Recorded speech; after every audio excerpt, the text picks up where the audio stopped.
Our starting point today, focused on the student climate survey, really builds on, as you indicated, the board presentation that we had on September 4th of the climate survey results for the district. As a reminder, this survey gives us powerful insights into student perceptions, and today we are going to particularly dive into the results for our middle and high school levels. The data reinforces the importance of intentional structures and systems to strengthen school culture, and it also points us toward proactive strategies that address hate and bias while reinforcing equity and inclusion in our schools. Next slide, please. These insights from our survey connect to our Future Ready strategic plan. Specifically, they connect to Goal 3, positive, safe, and effective environments. The survey findings support objectives identified on this slide, focused on fostering belonging and safety, promoting student well-being, supporting our staff, and using stakeholder input to continuously improve systems. This connection highlights how climate and culture are integral to our strategic plan outcomes. Next slide, please. Our survey focuses on 4 dimensions of school or work environment. And since we're talking about students, I'm going to keep a focus on school. The first is the learning environment or academic environment, as you see, which reflects everything from classrooms and instruction to the overall atmosphere where students learn. The second is social environment, or the relationships and interactions among students, staff, and families. And together they shape how students feel in their school community. The third focus is equity and inclusion, and we're ensuring every student feels welcome, valued, and supported to succeed. And the fourth area is communication and connectedness, making sure information is shared clearly and that everyone feels part of a supportive, united community.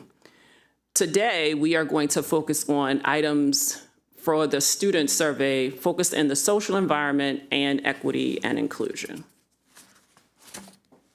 As a reminder around our survey, we streamlined our climate survey for this past spring to reduce the length and increase clarity.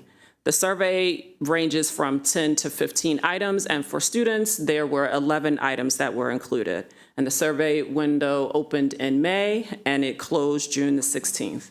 And this streamlined approach was intended to support participation and also give us more focused insights. And what you'll see on the slide is the response rate for our students. And so we had a little over 38,000 students complete the survey, which was a response rate of 44.2%.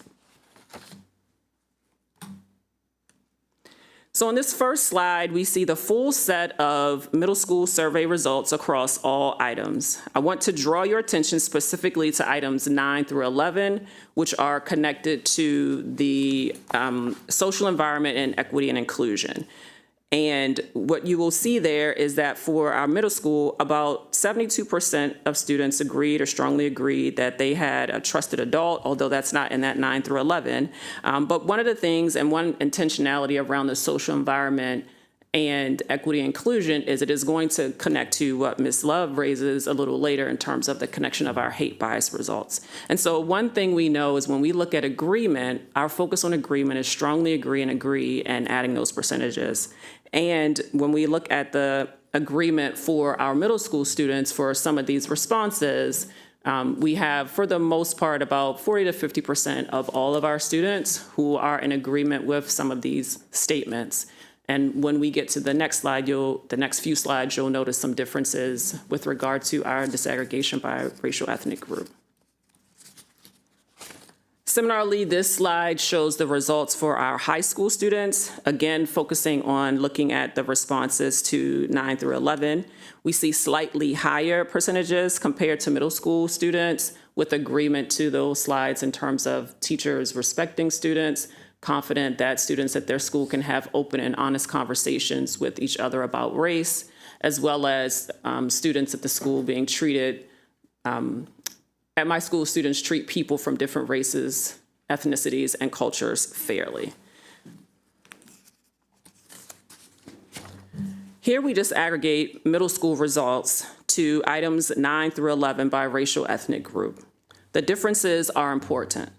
While the majority of students overall believe that teachers respect students, what you'll see here is when you look at the percent of agreement for that first item, which is item number 9, you see a lower percentage of our Black or African American students who agree with that statement, a little less than 50%. Similarly, when you look at the next item, I am confident that students at my school can have open and honest conversations with each other about race. Again, you see a lower percentage for our Black or African American students, as well as our Hispanic Latino students is lower than that of their racial ethnic peers. And that third item, at my school, students treat people from different races, ethnicities, or cultures fairly. Again, you see a lower percentage of Black or African American students who agreed with that statement compared to their racial ethnic peers. On this next slide, a similar breakdown for our high school students on those same items. And again, you see a similar pattern of responses in terms of agreement with each of the statements, where our Black or African American students, and in some categories, our Hispanic Latino students, have lower percentages of agreement with each of these statements compared to their racial ethnic peers. I'm now going to hand it to Ms. Love, who is going to connect to these data. Thank you, Dr. Addison. Good morning. But before we go on to that, Absolutely. we have a couple of questions. Ms. Montoya? Thank you. Sorry, I know there's so much info here, and sometimes then we kind of, because we go through so much at a time, it's hard to then go back. So thank you, I appreciate that. When we're looking, one just kind of clarifying question. When we're looking at the number of, when we're looking at the respondent pages, whether it's middle school or high school, exactly those pages there, I see the category N responses. Yes. Can you tell me, what does that mean, N Sure, responses? so that is the number of students who responded to that item. So on our survey, we do not require every item. So that's why you might notice some differences in the numbers. Okay, so N means number, but Yes. it's not talking about, right, like in data collection, we talk about the N. That's not what the N That's means. the overall number of all students at the middle school level who That responded, though, but what is the actual N, right? Because the N is typically, when we talk about data collection, the overall number of potential respondents, right? So Yes. if there was 10,000 middle school students who sat, who were given the survey, Yes. but then only 5,000 responded, the N would be the 10,000, not the number of kids that responded. Yeah, so on this slide, it does not include the, what I'll say is the total number or that denominator that we use to create that.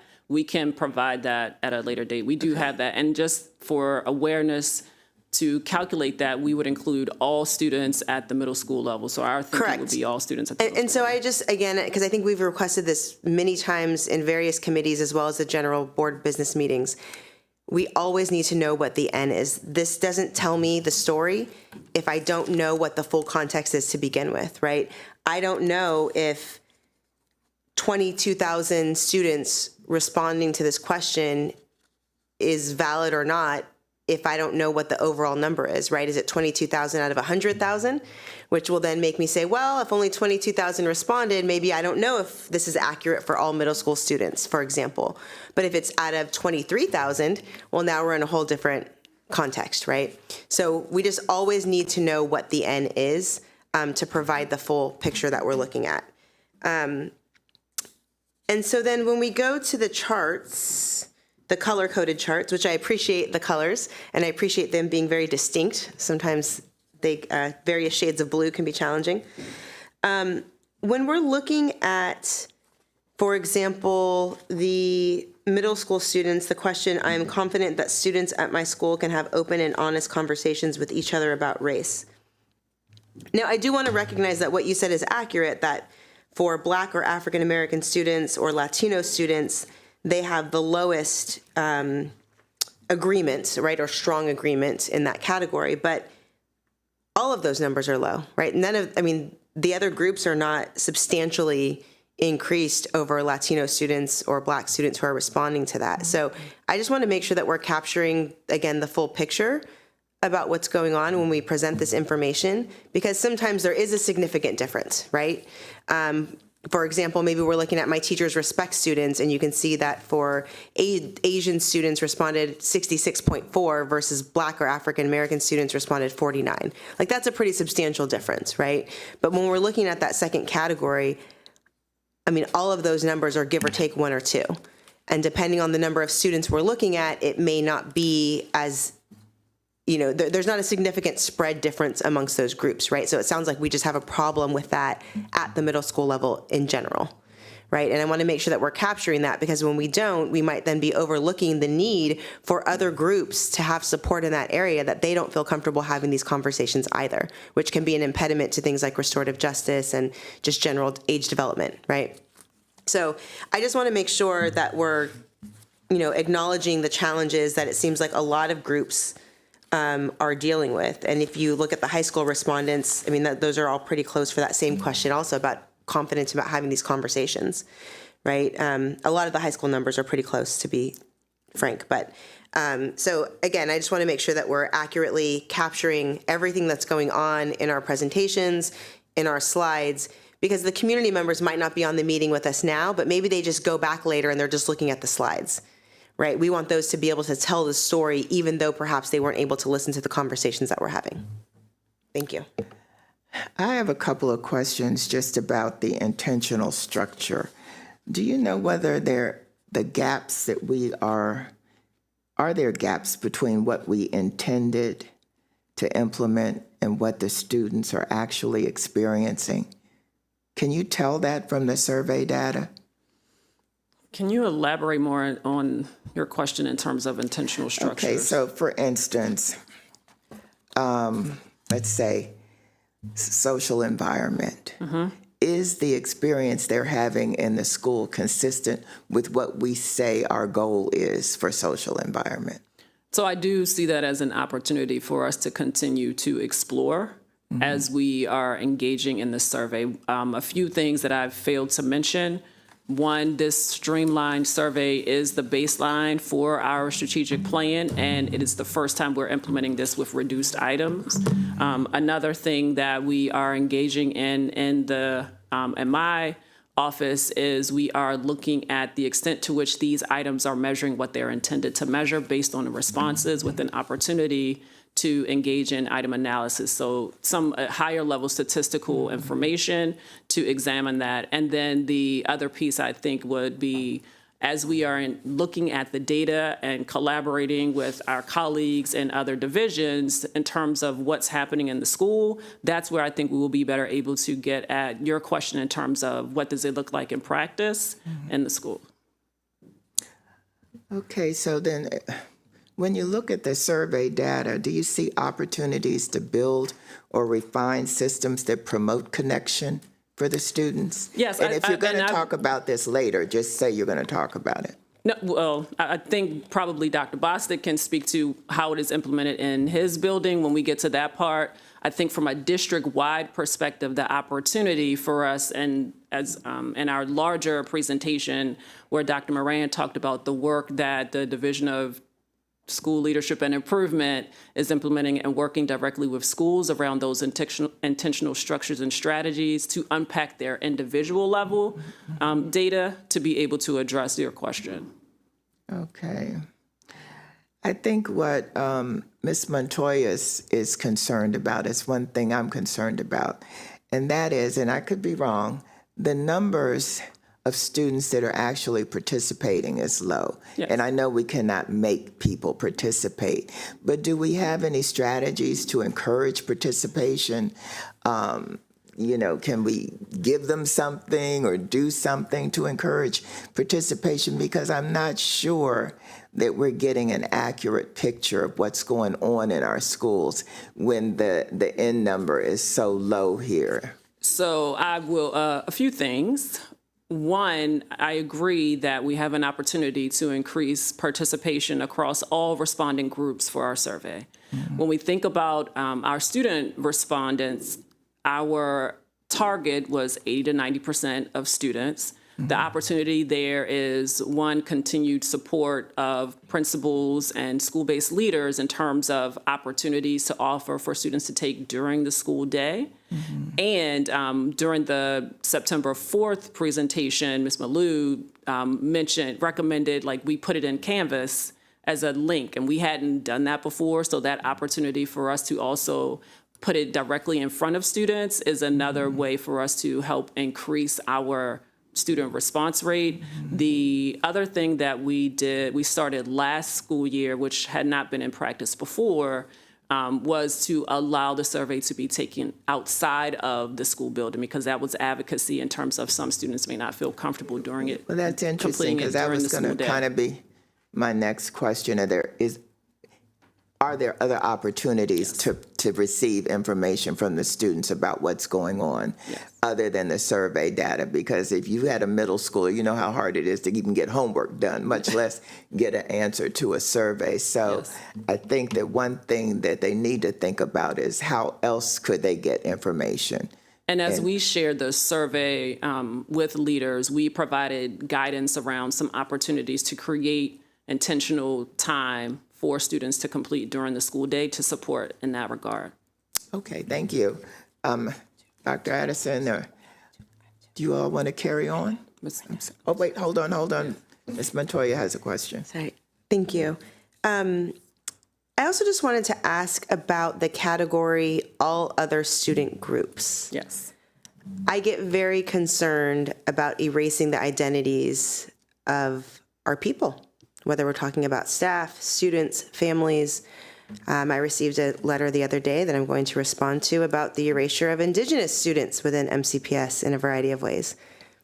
Strikes a chord for me. I'm Indigenous. My kids were asking the other day, well, Mom, how come we don't get Indigenous Peoples Day off, but we get all these other days off? Or how come we don't really ever do anything for Indigenous Heritage Month? So, and I have to be honest, like my kids, if we check the Indigenous box, they will not be reflected in the data pretty much ever. And that's challenging for me. So one, I would like to know, what does that mean, all other student groups? I would like to know why we are creating this kind of miscellaneous category, which is how it feels. And then perhaps after that, I may ask a follow-up depending on the information. Sure. So one reason we create that category is due to the low number of student respondents in that group.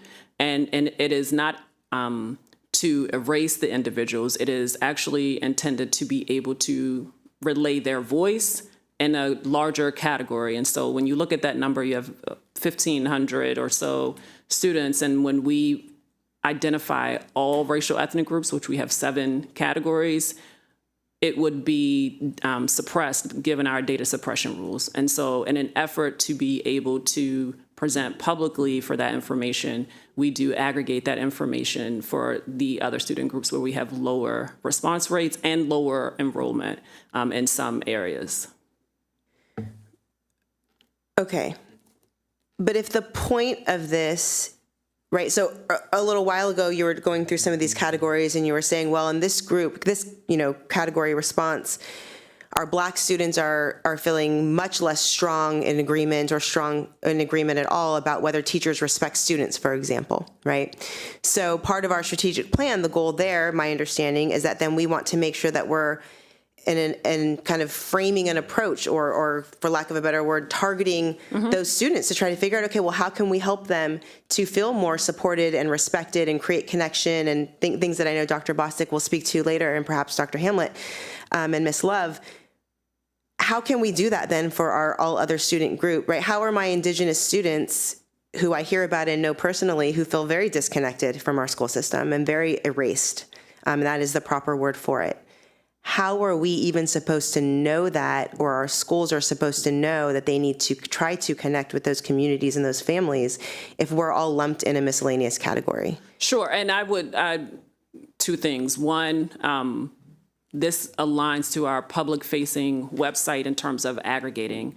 And the second thing I will share in terms of an opportunity for us at the school level, right, providing that disaggregated data for all racial ethnic groups, and it's not in that category for all other student groups at the school level. So providing it for a school leader so that it's not suppressed, because they can have their data aggregated for all of those student groups. And so if they have, our rule is if it's fewer than 10 students, we suppress the data because it creates an opportunity for an individual to identify a student.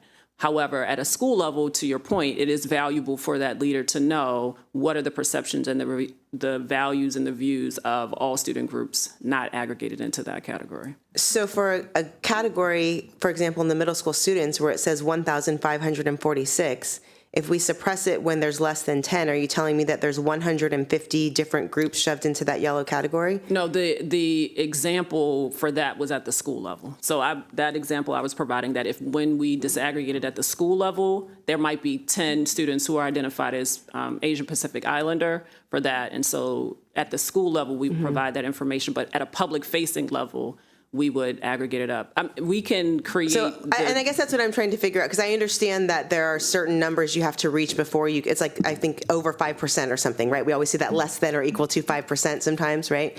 Because there's less than that, and it might identify the one student or something, for example, which I totally understand.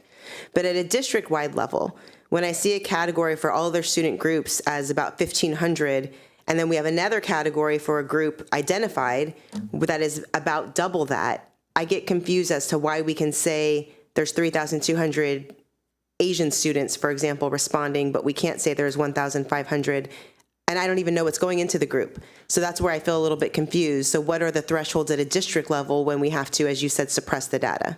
So Which I just have a hard time with that word also in this context, right? Suppressing an ethnic and racial group. Well, data suppression in terms of the numbers. So I know, I understand what you're saying. Your point in terms of the clarity of language around how we indicate that. I will share that in the all other student groups, we do have an opportunity. There is district, county legislation around public reporting of our student racial ethnic groups if the overall enrollment in the district is 5% or higher. And so we tend to align to that without public reporting. And this all other student groups, it includes our students who are identified as 2 or more racial ethnic groups, which we can separate out, as well as our Asian Pacific Islander and Native Hawaiian.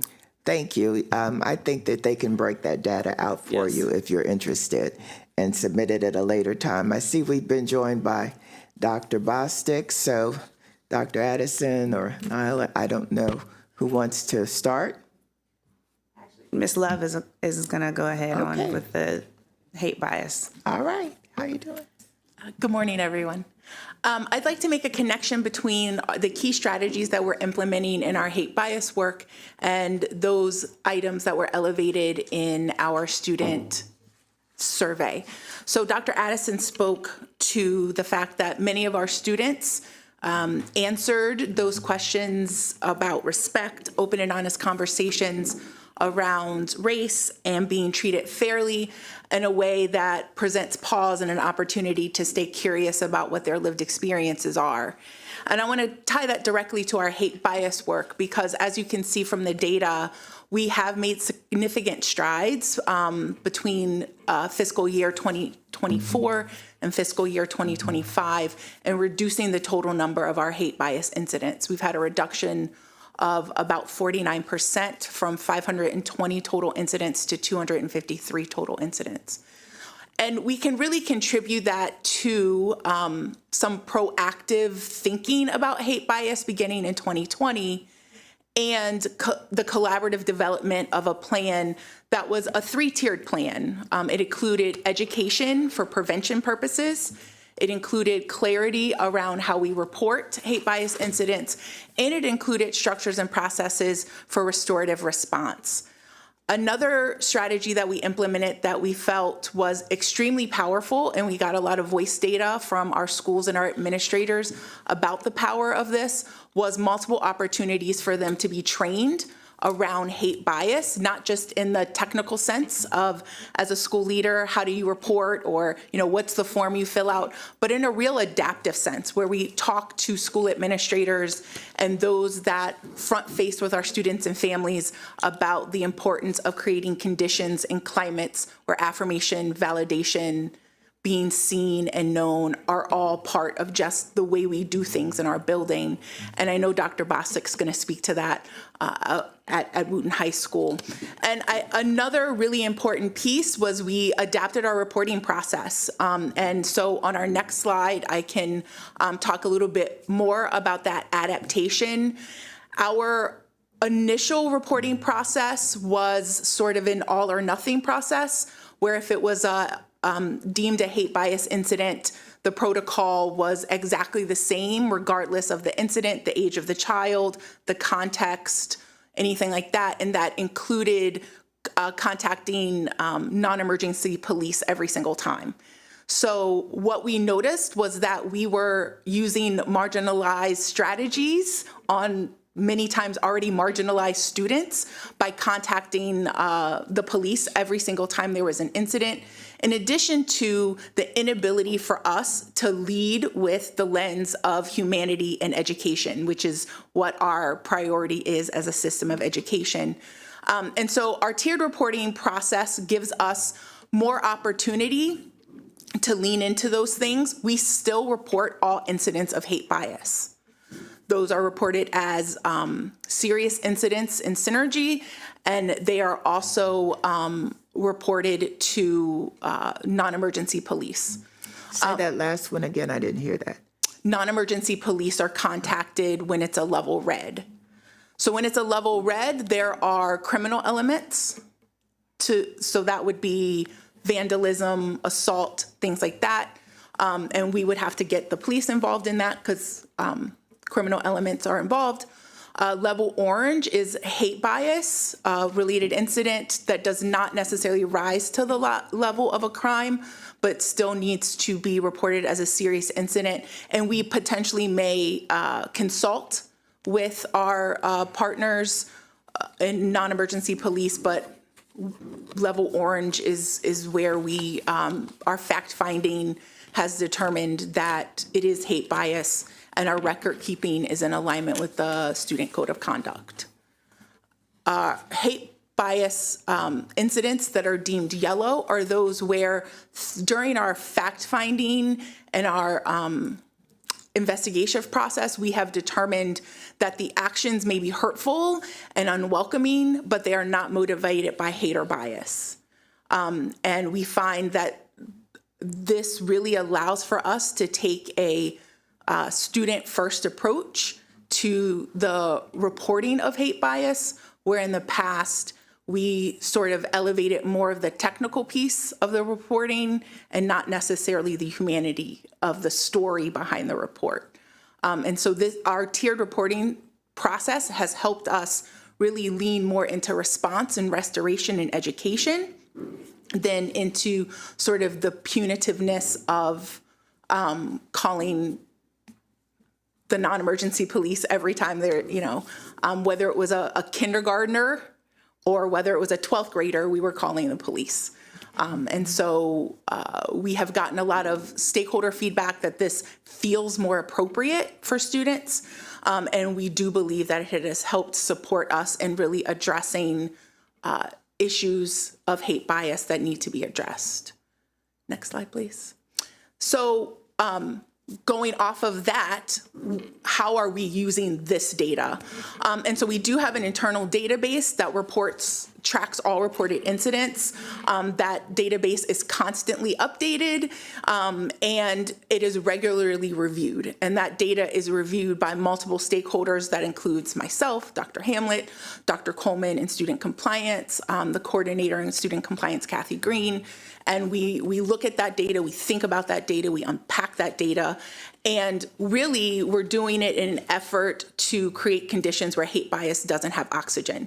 And I use that as a quote because that quote kind of came up in some of our training, and it really stuck with folks, that what we're attempting to move towards is the adaptive work of shifting conditions and changing culture so that hate bias in our schools, in our offices, in our classrooms does not have space to grow, breathe, and take root.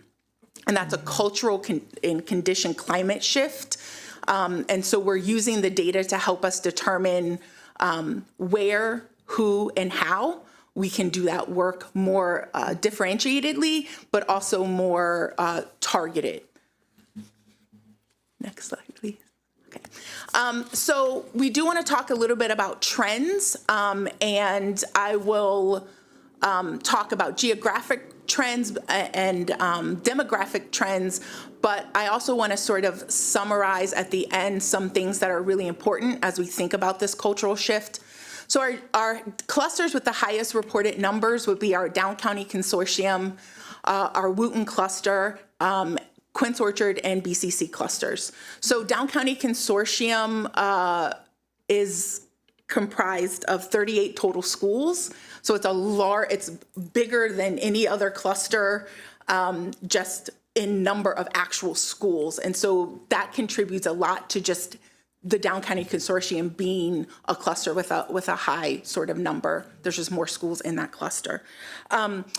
Wooten, Quince Orchard, and BCC all sort of have very similar numbers in the low 20s about reported incidents cluster-wide, and those would be what would sort of elevate them as larger clusters. And it also is part of the reason that Dr. Bostic and our office have been collaborating and working on that.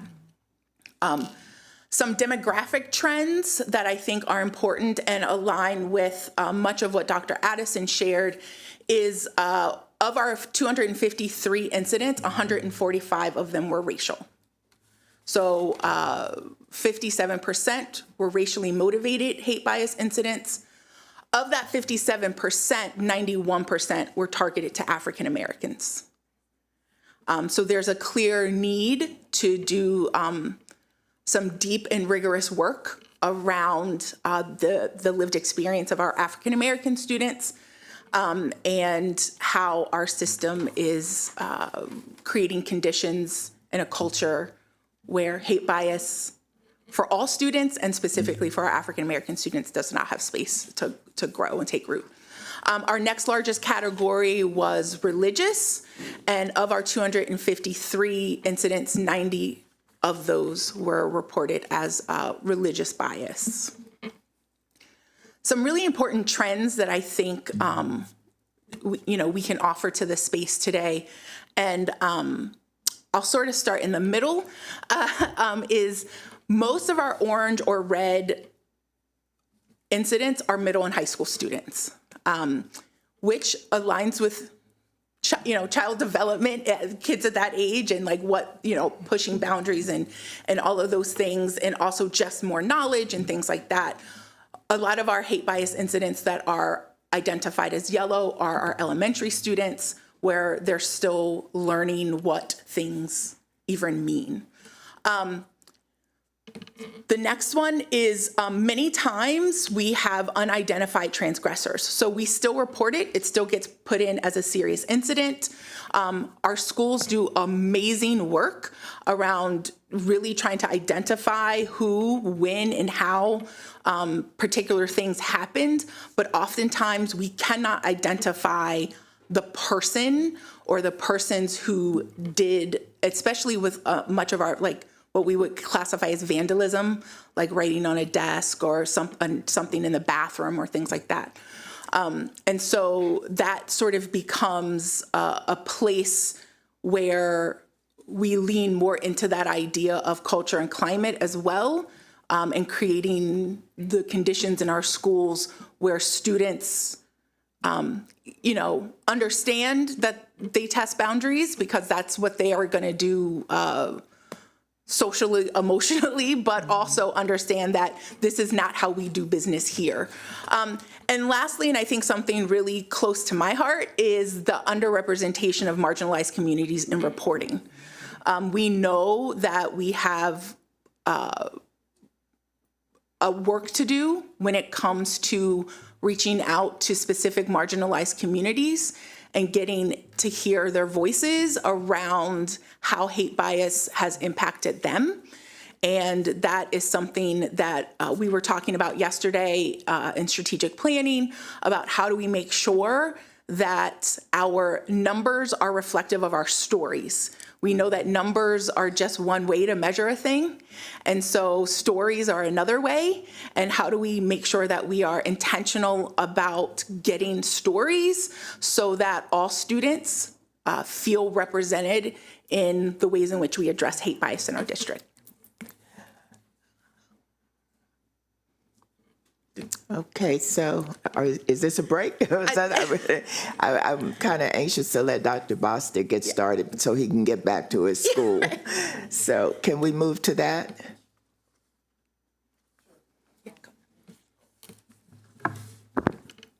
All right. Hopefully you can hear me from here. You Good have to morning. talk a little I louder have to talk a little louder. or Sorry. closer to the mic. Okay. All right. Thank you. All right. Good morning to everyone. Thank you for the opportunity to be here. I'm not just here as Dr. Bostic representing myself, but I represent a community. And we are at Thomas Wooten High School, and our mascot is the Patriots. So who are the Patriots? What was important to me last year when I arrived in December as the acting principal is to understand the dynamics and the culture and the climate and the conditions of the building. And not only in the building, but our community. And some of the things that I noticed is that a lot of voices were not being represented. And so a part of that work, it was really us like taking time to connect with staff, students, and community members. And I'm very grateful for every person who has contributed to that work. We started to have some story time, so to speak. I would call it like a fireside chat, or even in our coffee chats where parents could come in and talk to the principal. One of the things I noticed is that students wanted an opportunity to really work together. And togetherness was the thing that they felt that was missing, and they felt like that was something that they never experienced. So what we did is I started to work with the student groups to understand, okay, who are you? What are you looking for? What are the things that are going to help shift our community? So that was a part of the building relationships piece. And that was really intentional. And not only just talking to our Black Student Union or MSA and so forth, but really thinking about all student groups, all student voices, and bringing everyone to the table. So we had this great opportunity to meet during December last school year before the holiday break. And one of the things that we did is we made sure every voice was represented. And we talked about how can our students be leaders? How could they help lead the work that we're trying to do? And I would say, like, I was very impressed, very thankful and grateful to just kind of see them come together and start to do different things that they felt was needed for our community. So you're talking about our SGA, BSU, different organizations working together. They even came up with their own name, so Multi-Leader Student Association. And that work was very important for our kids at that time, and we needed that work. So it was part of our structures, but we allowed data to lead the way for the work that we're trying to do. This work also was very important to the staff when you think about strengthening relationships, and this work is not over. We're still in the midst of working through some things, right? And that's a part of being a team, that's a part of being a family, but we want to be intentional. So we've really been using the Unleashing Potential opportunity and some of the principal toolkit material to set the tone, set conditions. We were one of the schools that was acknowledged for the unreasonable hospitality and the mindset that we're trying to provide for our community. So we had the opportunity to give teachers golden tickets and things like that, and just getting on the PA system and acknowledging them, saying, hey, here are the winners for this week. That work really started last year. I coined it Celebration Fridays. As you can see in the pictures here, a lot of our kids getting certificates, but our staff, our parents as well. I will have our parents come into the building so I can acknowledge the work that they were doing. Like Dr. OKK, she was the originator and creator of our first African-American Parent-Student Network gala. She brought a lot of parents together, our PTSA president and so forth, to ensure that we had a space not only where we can acknowledge students, but acknowledge each other. So that work was important, creating the Student Ambassador Program and some Patriot Fridays that has returned. That's an opportunity for us to show our school spirit and school swag on Fridays. And then the last Friday of the month to really connect to the future readiness and plan of our district and county, we're doing what we call College and Career Fridays. So that's a great opportunity for staff, for students, for families to really come into the building, expressing who they are, because not every student is going to go to college. Last year was the first year we offered the ASVAB test because we acknowledged and knew from student voice that some students were missing. They really could not identify with the pathway of college, and we had 2 sessions where we provided that opportunity for our students. I'm very grateful for the staff at Wooten High School. We really have been trying to shift some climate and culture things. And during the summer, we had the opportunity to go to the Sandy Springs Slave Museum for our IoT meeting and some other places in the county, because it was important to us as a community to rebuild culture, reestablish how we do things. It really was the nuts and bolts of starting something new. And we realized that we have a tradition, we have a culture that was already established, but what does it look like as we move forward? So that work in the summer was very critical for what we're trying to do. And next slide. Last but not least, I'm very proud of this work and all of the work that I'm speaking to. But what I started based on data, parents identified, we had a survey that we shared with families, that they had 3 areas that they were interested in: attendance, student well-being and academic success, college career, and post-secondary readiness. So we started a monthly parent, guardian, caregiver meeting. And the purpose of that was it was a summarizer of the monthly PTSA meetings or any other meetings that was happening in the building. And we did this with attention. So sometimes we would talk about college and career. Sometimes we would provide families with social, emotional, well-being supports where we partner with our Bridge to Wellness Center in the building to make sure they were at that meeting to share information with our families. And last but not least, how do we bring in our parent community coordinator and PPW to help build these connections with our families to ensure they have what they need? And with this in mind and the things that are happening, we're still going to do this. Like this month will be focused on immigration, where we're providing families with resources from Council Member Bennett's office and the sessions that she had this year to make sure that they know what happens if ICE shows up in your community or show up somewhere near our school communities. And last but not least, I'm very grateful for the cluster principals.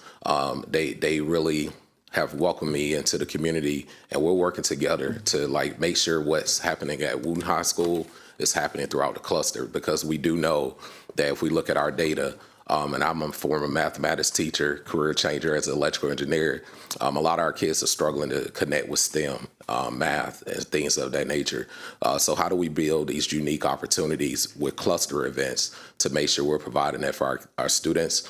So we are being intentional with our cluster meetings, making sure we're looking at our Maryland report card, SIP, and ensuring that that work is aligned throughout the cluster with a focus right now on mathematics. So I'm very proud of that, and I'm looking forward to the work that we do as a community. Okay, thank you for that. It's quite clear that you're working with the staff to try to change the climate. But what do you do for students that have been victimized or feel victimized? Yeah, that's a great question. I would say that's been an opportunity. I don't like to look at things as a challenge. Really, that's been an opportunity to connect to those students and see who are those students, right? Mm-hmm. One of the things that I try to do is have an open door policy. I'm typically there at the schools very early in the morning, and I leave very late in some occasions. With that, students feel like they could trust me. They can come to my office, provide me with information or things that I could do to support them. Also, who are the staff in the building that I can help them build relationships with? I think that's important because I'm only one person. So that's been a process. We're still in the process of establishing that, but we've been very intentional of creating some opportunities. Like, for example, one of our new special education teachers, she's going to be leading our esports program. So how do I take something that may have been a trauma or a bad experience and connect this student to this leadership opportunity or student opportunity so they could do some different type of work? I do want to mention one last thing to your point. A lot of our kids felt like there wasn't different spaces when you think about curriculum. And we're known for the academics and things that we do. But we did take a risk this year. We instilled engineering for us all. It's a new curriculum, but it's a pathway to ensure that our kids have a different opportunity. They're certified when they leave high school to be engineers for the state of Maryland. So that is work that we're still doing, but it starts with building the relationships with the adults in the building and building some of those connections. I wonder if we do the climate survey, let's say we do it once a year, But what does a school do during the year to see if things are improving? Yes, ma'am. And I won't be afraid to share this, but our climate survey hasn't been good for the past 3 years, and I look at data from a pattern, a trend. One of the things that I have shared with my admin team, and everybody's raising this banner, one of the things we have to do is create some type of action plan. So throughout the year, we're going to be monitoring some of those areas that we did not do well in. And then we're going to take this to IoT, our instructional leadership team, to help us do that work. And not only that, but how do we build voice within the staff? So we have some very unique committees that are going to help, with some of the work when you think about our climate survey, because it's really going to take our entire community to do that work. Not only the people in the building, but our families. So I'm very grateful for the PTSA board meetings or some of those unique parent meetings that I'm having, because we're using some of those situations or meetings to kind of help move some of that data forward. But I will say this, I kind of prepared this before I got here. It's really going to take us all as a Patriot community, like one family. One of the corny things I did when I got there, I coined this phrase, "Together we can." But it's going to take those small wins. It's going to be those individual, intentional seeds that we plant in order to see what we really want to see. Because this has been a problem when you look at a climate survey for about 3 to 5 years or so. Yeah, and absolutely, we're aware of that, and that's why I was asking you, how are you going to measure progress during a school year? Yes, ma'am. Because waiting until the end of the school year just to get the same result is really unsatisfactory to me. At this time, we've been joined by... add just a reminder really quickly for this upcoming school year around our climate survey. It is going to be administered twice per year, so the first administration is going to be after the first 9 weeks of school, and then we're going to do it after the third 9 weeks of school. And so that will be a difference in terms of an opportunity for building leaders to see the data, not waiting until the end of the year. And one of the things that we were intentional to do this past school year is turning that data around to principals relatively quickly. So while the survey closed on the 16th, by the 17th, 18th, they had their data. So we are intentional to kind of turn that around sooner to be able to engage in action. Okay, thank you. We've been joined by Ms. Zimmerman. At this time, I'm going to ask you to keep your comments to Dr. Bostic, and the hate bias will go back to that actual part of the presentation for comments. That way he can get back to his school. Do you have any comments, Natalie? Well, thank you. I'm so sorry that I wasn't able to join at the beginning. And my apologies if we have already been over this already. But I'm wondering, how are we supporting our school leaders in getting the responses from their staff for these surveys? So I can speak to that in terms of... Was that already asked and answered? No, it has not. But one of the activities, or one of the tasks that we did this past school year with regard to rolling out the survey is we published weekly response rates and pointed that information out to principal leaders. We have a shared folder where all principals can see their response rate each week as the survey is open. And then we work collaboratively across different divisions and departments to reach out to individuals who may have lower response rates and provide some tips and strategies. We have an entire Google folder. If you know me, you know I don't like the Google, but there's a Google folder that has a lot of resources to support our leaders in terms of here are the resources you can push out and various ways that you can do that. Any other questions? Great, thank you.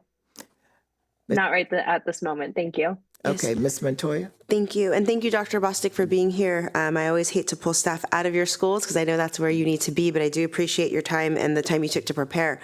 First, I want to acknowledge, and I know this predates you, but just the history of anti-Blackness experienced by your students and staff at your school, and the efforts that you have made since you got there, even when you were interim, and then now as the full-fledged principal of Wooten High School, to really try to combat that. And I use that word on purpose, to combat that, because that is what we have to do when these things arise. So I do really appreciate that with the staff field trip, with the parent chats and meetings. I think those are great ways to try to create connection, which is really important to create that environment where we say this doesn't belong here, as Ms. Love mentioned, and that's definitely where we're trying to be.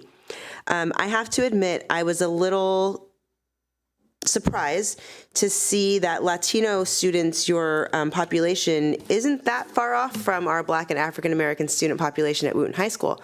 And I say surprised because it's just not a story I ever hear about. And I would be shocked to find out that your Latino students have not also experienced discrimination and racism and lack of cultural competence, quite frankly.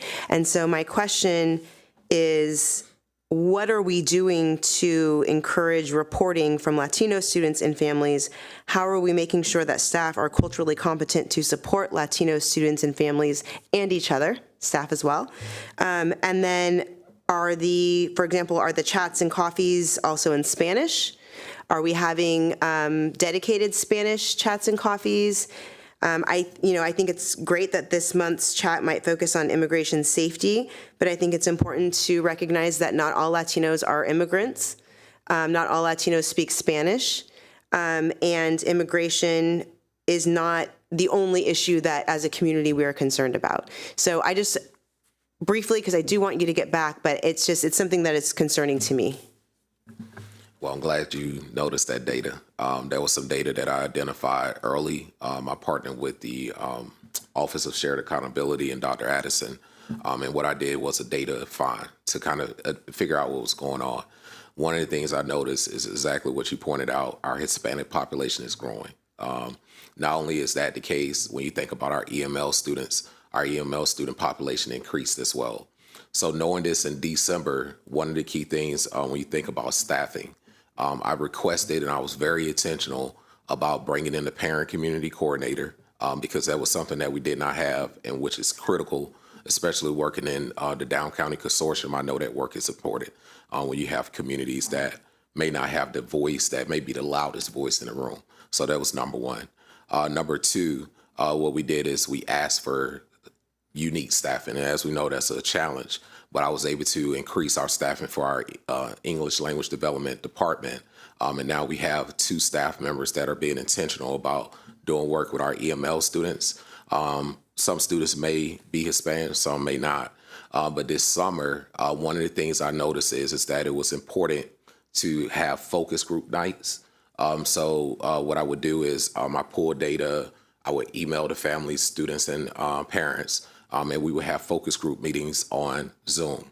That was important to me, and I did that for my Hispanic community because I wanted them to know that, hey, I see you, I hear you, and I know there are some things that you may need.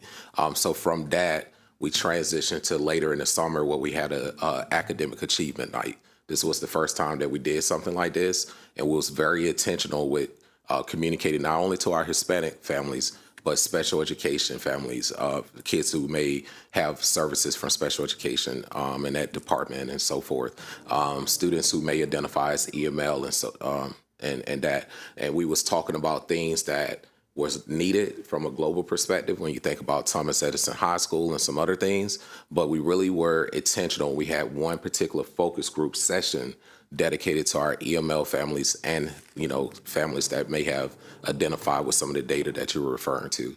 So that was some of the work that we did. No, and I do appreciate that, and it's absolutely needed at many of our schools, right? We know that's a challenge that we have for sure. Yeah.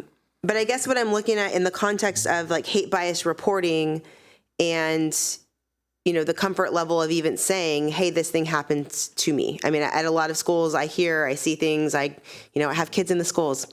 I know a lot of stuff. And a lot of times those things are not being reported, or for example, even by Indigenous students, right? Or I see students wearing certain graphics to school, and it's like, so all day long, now you're staring at this culturally inappropriate image, right?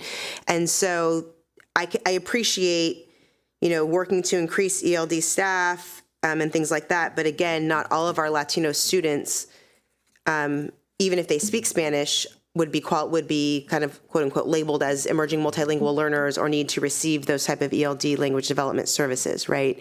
So I guess what I'm looking more at is how are we making sure that our Latino students and families feel like they belong in this space, such that when something happens to make them feel like they don't, that they feel like they can say, no, I know this shouldn't be happening to me. I'm going to go talk to someone and I know it's going to be dealt with in the same way that we see for other groups. Thank you. Thank you for clarifying that. So we have two organizations, one being our Hispanic Safe Zone and Hispanic Latin Student Union. And in those two spaces, there's where like our Hispanic student population can express their voice or anything that's happening with hate bias or other things. But even more, I just want to continue to think about that student experience. So through those two organizations and also staff that lead those organizations, we are being intentional about connecting them with events that are happening in the county, throughout the school year. So I would say that's one way, but I will take this information back to the team to make sure we can dive a little deeper on some other opportunities. Thank you. Thank you very much, Dr. Bostic. It's always good to hear from those who are directly in the schools about what's going on. So let me just ask you a philosophical question. If you were to look at your survey data, what are 3 takeaways that you are seeing that we could help support with? Man, y'all have some great questions. So I'm gonna start with academic environment, and then even before stepping into that, what's the lifestyle and mood when our kids, staff, and community members walk on campus? So I would say the first thing, really just beautification of the property. So we had a day in the summer that we did that, but there's some other opportunities. So if there is something that we could do and partner on, it's definitely the beautification of the property. One thing being, what does the school look like when people are riding down Wooten Parkway? And there's some things that we could talk about offline about that, but we're working on some things with that. Academic environment, that would be specifically thinking about how our teachers feel and supported with their work. One of the things we started last year is called Patriot TED Talk. So teachers in part of the climate survey shared that they did not feel that their voice or their job or their work is being elevated. So we use that platform to provide an opportunity for staff to kind of talk about their work. It's similar to the TED Talk that we see on YouTube, but we're making some shifts to support that. The other piece would be social environment. That was another area that popped up on the climate survey. So how do we ensure staff said, I feel good about the place where I work? So, one thing is when I first arrived at the school, when you look at the hallways and so forth, it looks plain, right? So how do we just make that simple move where when staff are walking around, they see something that they can identify with? So when you now walk into our building, you have our new core values, our mission statement and vision statement that is there at the front door. I partner with the print shop and some of the staff in the building where we are putting in some street signs, and the kids actually came up with the names for the street signs. And, may he rest in power, Dr. Michael Doran was one of the street signs that we had to have. So I'm very proud of a lot of that work, and our staff are really contributing to things that we can shift when we think about academic and social. And then when you go down further in the climate survey, because I'm just envisioning it in my mind, it's equity and inclusion, right? So it's a lot of this work with our hate bias, but how do we take things that we're seeing in the survey data and creating a unique experiences? So very corny. If you ever walk in my building, you'll probably see that.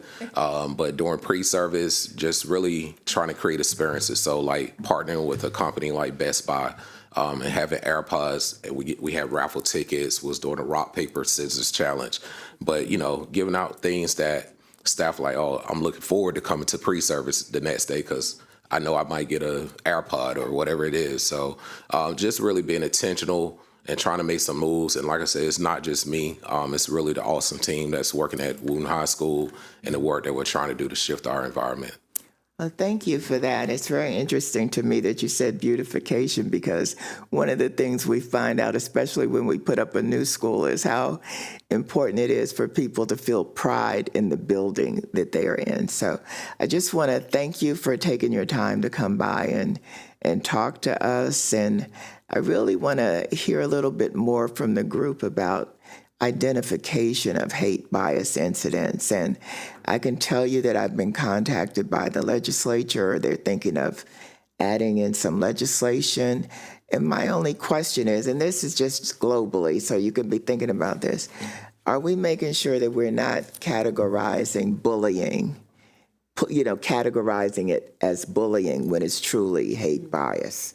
So just think about that, because I think that's going to come up as part of their discussion. And thank you again, Dr. Bostic. Or maybe that it should be both, right? Sometimes it can be both. It falls within. You could even have I know from having filled them out, unfortunately, there's a lot of categories there that could fall under various different things, students with disabilities, for example, or, sexism, various challenges. Sure. Thank you. And thank you again for having me here. If I provide this opportunity again, once again, it's all of us doing this work. I would love to bring some of my students and staff with me. So All right, thank you. All right, where are we now? Where are we? Do we want to go back to hate bias? Well, they haven't. Let me just see how much more before they finish, and then we'll take our questions on hate bias. That was pretty much, we had one, we were going to go back to the opening slide. There was a call-out slide that we were going to do Okay, before well, Dr. then we'll Bostic, take but I our think it's a questions. great opportunity to do the hate bias questions. Okay, well, then we'll take our questions right now on hate bias. One thing that I did have a question about was the numbers, and let me just find the slide so that I can tell you what I'm talking. It is, mine isn't numbered, but it's the one on geographic and demographic trends. And it says you had a total of 253 incidents. But these numbers don't add up, because what I get is 235, so where are the rest of them? The last 18. There's 18 left here. That was my question. Yeah, so there's about 18 left when you add up what's categorized as racial and religious. Yes. And so just wondering where those fall. Thank you. So those would fall into category. Oh, sorry, I forgot about the mic. Those would fall into categories that were not racial or religious. So LGBTQIA, disability, national origin. So those remaining 18 would fall into multiple other categories. I just highlighted there the two highest reported categories. And would national origin include like immigration, or how are we? Yes. Because, this is the tricky part. That's the tricky part, right? Is that at the federal level, things are categorized a certain way. Correct. At state levels, locals, then we get into the school system, Correct. and it becomes challenging to know what we mean, right? I get reports and it says hate bias, race. Okay, what race, right? That doesn't tell me whether we have an anti-Blackness problem. Right. It doesn't tell me what we need to know so we can target our approaches, right? We want to make sure we're reaching the communities that need the support. And can I just say that, and I'm sure you already recognize it, underreporting, because this number looks low to me. Mm-hmm. I mean, just to say that there were 90 religious incidents, I don't believe that. I just don't believe that, because, we have a Muslim community that's constantly reporting that they're being targeted. We have our Jewish community, they're being targeted. So I'm trying to figure out what we can do to make our data more reliable. And is it because, and this is what struck me, of the definition that they're using, are the staff adequately trained to identify hate bias incidents, or are they calling them something else? And are they calling them something else to make the school look good? That's my real concern, rather than admitting that they have a problem. Right. I have that concern as well, especially at the elementary level, where I can appreciate, again, I have young children. We're not trying to put labels on kids or put them on this path as a bad person or anything like that at all, no matter what age they're at. But I do get concerned about a potential willingness to kind of brush things off a little bit. Oh, well, they're little. Oh, they don't know. Or, okay, but it has to be recorded. So again, we know that there's an issue that we need to education, outreach, whatever that looks like for you guys to decide. Yeah, so you both raised great points and questions. The slide that we skipped when Dr. Bostic came in, slide 15, actually talks about building trust in our reporting systems, and that's critical because of the underreporting. So the incidents that are reported, we still need to be able to co-define what we mean by hate bias in specific areas. And then Ms. Montoya, to your point about young ones, I have a 4th grader, and he can come home and tell me something that occurred at school that he did not report. And then I try to unpack that with him to help him determine whether or not it's hate bias, and then encourage him to report it, right, as a parent. But some parents might not have that opportunity to have those kind of conversations with their children, or their children may not be reporting it at that age, right? And so I think from the elementary level, that's one thing, but just K-12 across the board, our work is really going to need to focus on how we build trust and use common language as we define what we mean by hate bias incidents. And then Dr. Bostic spoke to it a bit, and from what I understand, he was modest here. What I understand, he's been doing a lot of work in this area, but really looking at the data to then help us to unpack and inform our next steps so that we know where our areas are, where we need to, again, co-define what those terms mean, or what type of training is needed for our staff, and the education for our students as well. Well, and that, again, like I said, is my concern, that it's underreported and that everybody's not using the same definition. Correct. Because they just don't want to admit that they have a problem at their school. So I'm really concerned, and I'd like to hear a little bit more about the actual training that you provide on this to the staff. So that is the second little call out there is something that is forthcoming.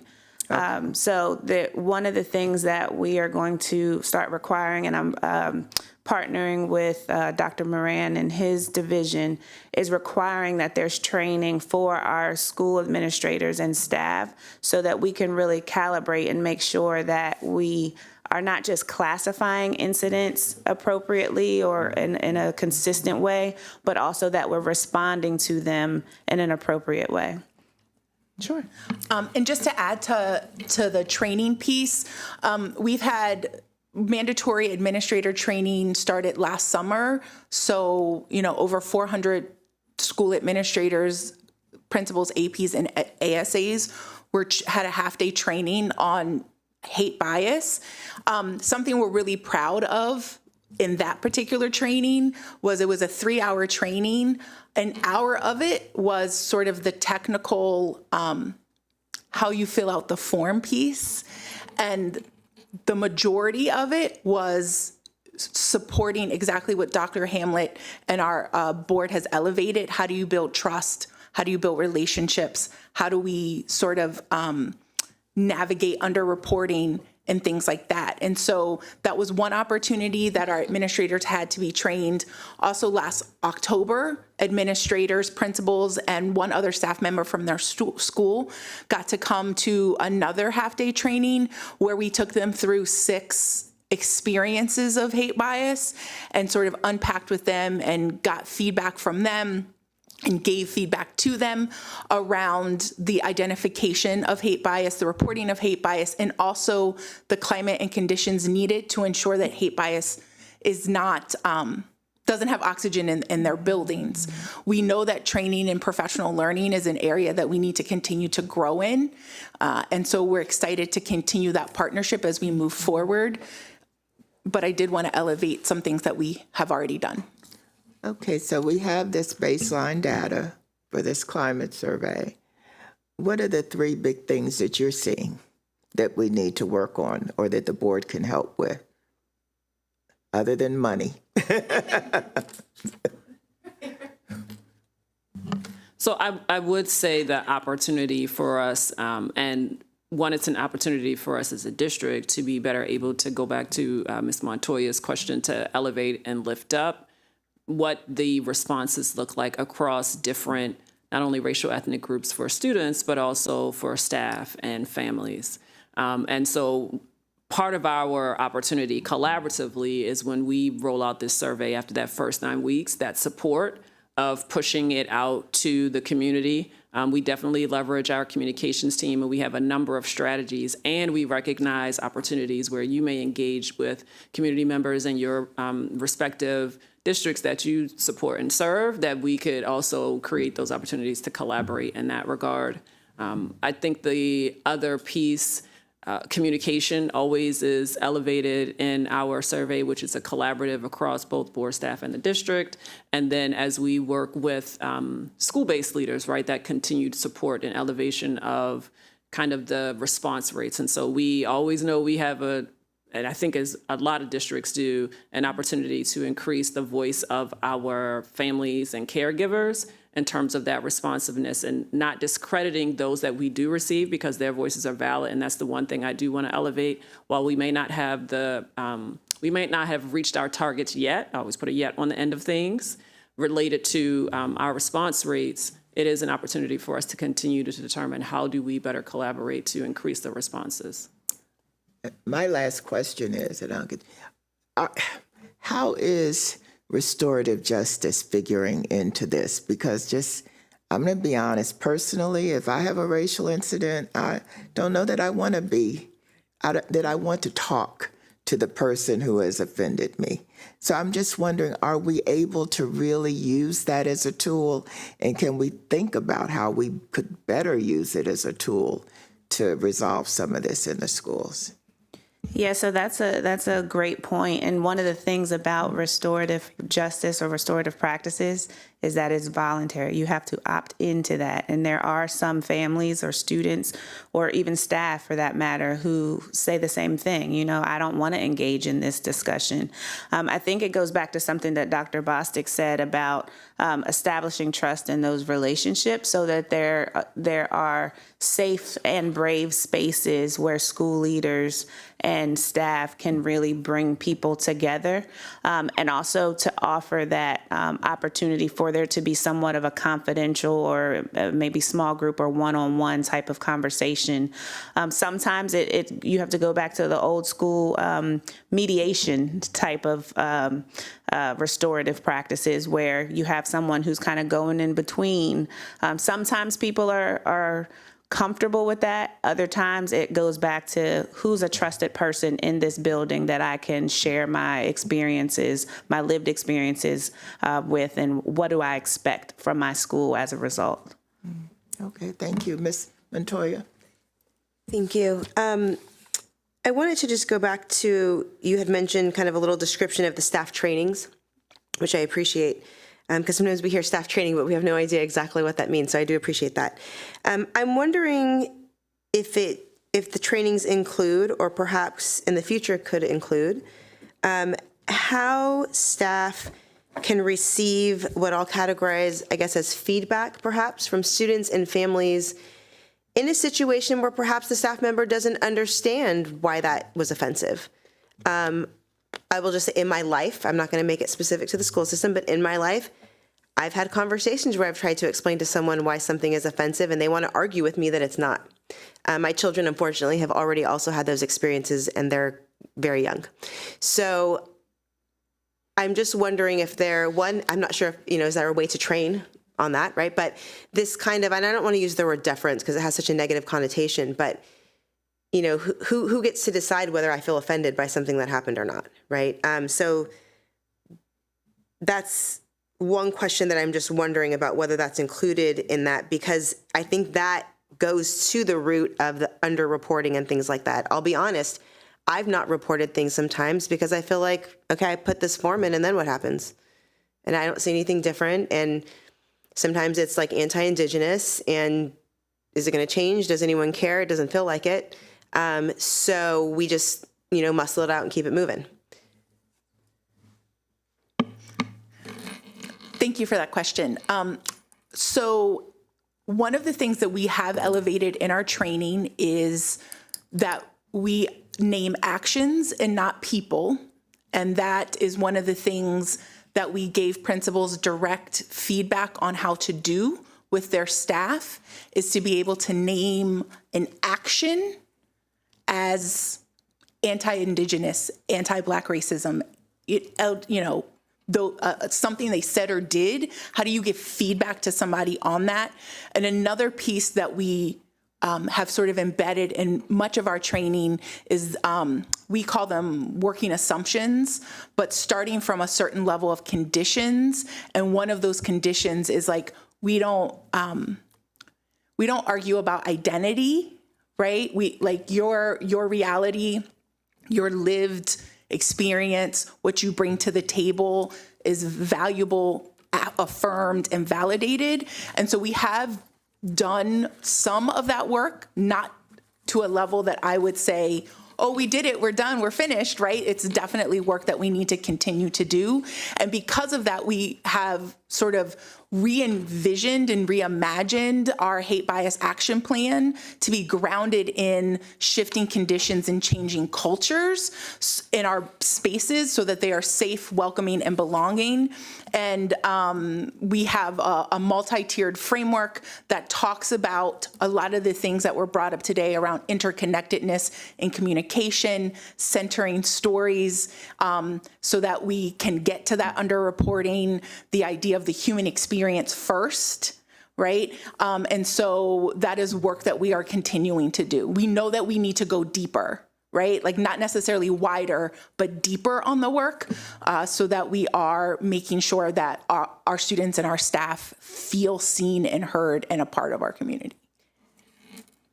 And I guess what I'm asking is, how can we be sure that when a student or a staff member, I'm going to ask that question in a minute about staff numbers, when they go to, and typically it's going to be an administrator, right? When they go to a school administrator and says, this thing happened, and that's offensive to me because of my ethnicity, my race, whichever category we want to put in there, that they're not questioned as, well, no, that's not offensive, or that they just don't understand. I mean, I brought up someone said a racial slur, and I was telling someone the other day it was offensive against my culture, and they just had no context. But they said, oh, I'm not even familiar with that. I didn't know, which is okay. But what I'm concerned about happening is I don't want a student or a staff member kind of like being argued out of their offensiveness, right? We want to make sure that we're respecting that. If you say this is your identity and you're saying this was offensive to me, the discussion here isn't about whether or not it was offensive. It's about how we're going to respond to what's taken place and to potentially repair that if that's an option they want to, et cetera. That's kind of just my overarching concern, because as for any topic, it can be challenging to receive that whatever space you're in. And then to kind of go to, I'm wondering, of these 253, is that just student incidents, or does that capture maybe staff to student, staff to staff, student to staff? So it would be in this microphone. It would capture definitely student to student. Anything involving students is captured in our data. If it's a staff to staff issue, it goes through DC. It goes through another DCI. Thank you. I'm not sure what DCI stands for. I apologize. Department of Compliance and Investigations. Thank you. Yes. Okay, so it's filed in that way. So then, and I'm sure we don't, but we could have 1,000 staff-to-staff hate bias incidents filed, and that would never show up here. And so we would not necessarily have any way of knowing that there's that energy going on in that particular space because it's not geared towards students. Is that fair? So in this data, it's not included, but I will say that Jessica Boone and DCI and Dr. Norman Coleman and Student Conduct and Appeals collaborate and talk a lot about what they're seeing across schools. And looking at kind of some trend data. Janita may have some additional information, but I do know that they kind of collaborate and compare data as well. But do they file, like, so for example, if there was a complaint that went to DCI, when they receive that and it ends up being, hate bias in nature and say it's race, right? Mm-hmm. Would they, yes, they're going to deal with it through DCI, but also, hey, we should make sure that a hate bias incident report was filed so that the data is being collected? It's kind of like the bullying and the hate bias, right? Are we recording it in both places, basically? So yes, so we do have so first, DCI does collaborate with Dr. Coleman's team and with myself on staff-to-staff issues. And if they are categorized as hate bias, then we also keep that data. That is not necessarily data that is in this particular spreadsheet, because this is more student-centered data, but it is certainly data that we can provide if... Okay, so we have it, it's just not reflected in here. That's okay. I just want to make sure that we're, because it's harder to go back and scan through DCI forms to see how many hate bias incidents we had, right? Yeah. Okay, and I think my final question is, and it does have to do with underreporting, but specific to Latino students, Indigenous students, Asian students, I don't see reflected there either. It's challenging for me to think that the remaining, and I know with racial, it was about 91% were African-American or Black anti-Blackness incidents, but that leaves about, 100, and that only brings us to about 30 other incidents that we don't have kind of details for or categories for. And so it's challenging for me to think that those 30 or so captures all three of those groups, plus LGBTQI plus students, plus students with disabilities, plus I know there's more than 30 incidents of that in a year, right, for all of those groups. Sure. And so how are we, and maybe you're working on it and that's okay, but I just would like to see some very targeted approaches, because I know this is happening, and I think that the overarching concern is that communities start to feel like I do and just say this, like, what's the point? So I'll let Janita elaborate as it relates to the data. One of the things that we know is that we have an opportunity to really improve on our reporting system. So remember, this is the data of incidents that are reported that rise to the equity team and also to our student conduct and appeals office. So certainly there are more incidents that are happening. Right now, we're working through the reporting of it and making sure that our data is as clean as possible, and that we have strategies that are in place so that we are encouraging people to report. Right, and that's my question is, how are we doing that, right? I don't see these groups reflected in here, but I know that it's happening. Right. And so what are we going to do about that? Specific to those groups, right? Because what we're doing right now is not working. This general broad, hey, everybody, just report. Mm-hmm. But they're not. Yeah, so a couple of things that we have begun to plan for is specific affinity focus groups with students to hear their stories, irrespective of, filling out the paper, right? But tell me your story, so that we can hear about what's happening in our schools. We talked about creating a wraparound process so that once sort of the technical pieces and the restoration pieces of a hate bias incident have happened, we have a protocol for wrapping back around to that person to get feedback about how they experienced that. Do you feel like it has been, solved, so to speak, or, what is your feedback for that? We also have done and will continue to bring students in to be sort of our barometer for our professional learning. So both of our professional learnings that we delivered to MCPS staff was delivered to high school students first. And we took their feedback about, is this an accurate reflection of what you feel like the adults in your building need to know about what's happening in your space? I think some of the other things that we continue to do is, community partnerships. I sit on a couple of committees for the county and also for MSDE, where my response when people have come up to me after things and said, I don't feel comfortable to report. Here's my personal email. Here's my phone number. You call me. Right, personally, if you have an issue. And I think that's something that we continue to work on is how do we make the reporting, the actual paper, more accessible to everyone, more student friendly? And we're working with technology to figure out what are some options in that area. But then what are some other avenues that we can get folks to report that are more personal, right? And so we continue to try to think about best practices in that area, sort of align ourselves with what some other districts are doing that are a little bit more ahead of this particular issue. This year, we're, I think, really focusing on the focus groups, the wraparound outcomes, feedback piece, and personal connections. Okay, and I would just want to really encourage you to make sure that these high school student groups are including Latino students, Indigenous students, Asian students, and also consider, talking to middle school and elementary students. There's some shocking race and ethnicity-based incidents, and quite frankly, even with students against students of disabilities that happen at the elementary level that I think we don't pay close enough attention to. Thank you. And I see Ms. Zimmerman on the screen. Do you have anything you want to say? I do actually. Thank you. So in looking at, there's a reason why we put, the hate bias and the climate data. There's a reason why they went together.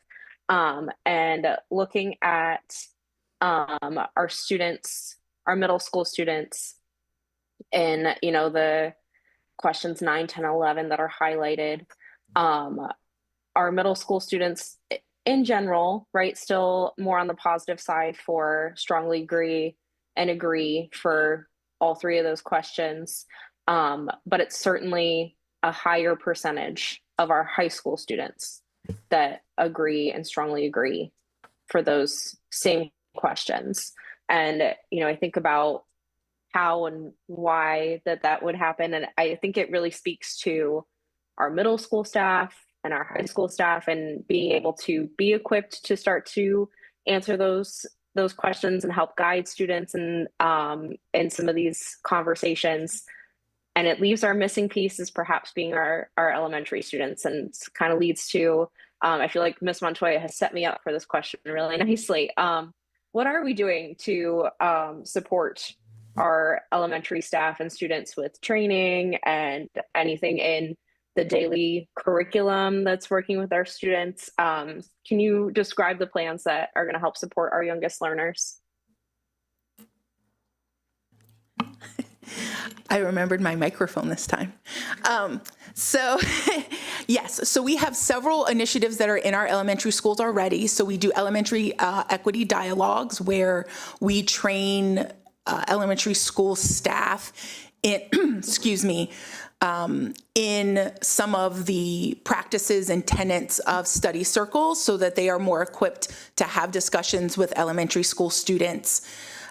We also do Project Interrupt and the Speak Up Protocol, which are both opportunities to teach adults and students when there is an issue of hate bias or anything along those lines. These are some strategies and some, technical, right, just-in-time strategies that you can pull from.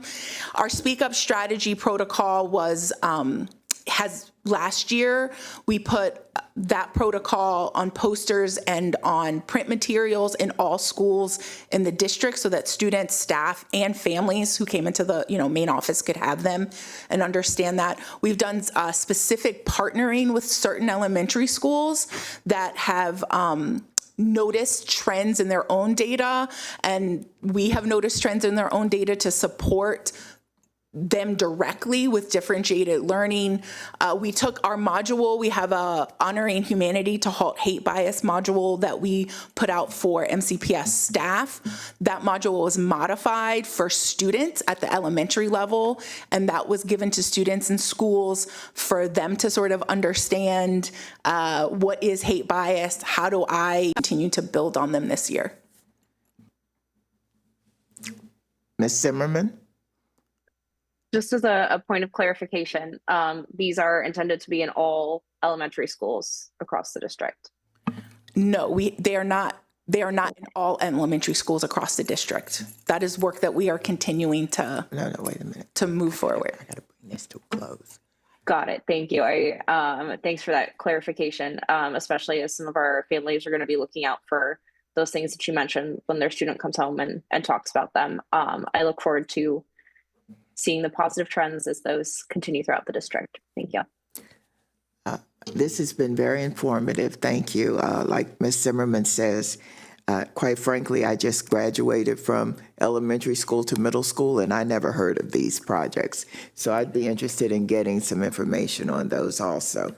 This Project Interrupt, have you heard of it? Because you just got out of elementary school too. No, and I guess that was my question. And again, I mean, and we can, chat another time, but just some really shocking things. And then a lot, as Dr. Hamlet mentioned, I have those conversations with my kids as well. My kids are very, intuitive and adept about these kinds of things. But that's because I'm privileged to be educated in that way and have that time to engage with them in that way, in the vocabulary and the language, and a lot of our families don't. So I know there's so much work to be done, but maybe at some point we can also, work together to figure out how can we help our families to have these conversations so they feel comfortable telling their parents, because sometimes kids don't say anything, or they just take it and they know it's not okay, but they don't want it to make an issue or something. So thank you. I also think on the Speak Up, that's very interesting, because I thought Speak Up referred to things like guns and things that were more, I don't want to say actual safety, because hate bias is a safety issue to me too, but things that were more related to that. So I'll be looking to get some information, if you have anything written on that, sent to the board. So for distribution to all of us. Thank you. And this was very informative. I want to thank all of you for coming today. Also, I again want to thank Dr. Bostic, even though he's gone for the day, on his presentation. At our next Ms. Wolf, meeting. I'm sorry, Dr. Bostic left gifts, so I will make sure that you get them. But Oh, I love he left gifts. you all some gifts. I love gifts. Are they under Thank you. $20? Anyway, at our next discussion on December the 18th, we will be looking at APIB participation in school data. So seeing no further questions, this concludes the meeting of the Strategic Planning Committee. I don't think I need a motion to close, but somehow that seems to be the Just new in case, thing. I move to close this meeting of the Strategic Planning Committee. And I second the motion. All right, then we are done. Thank you, everybody.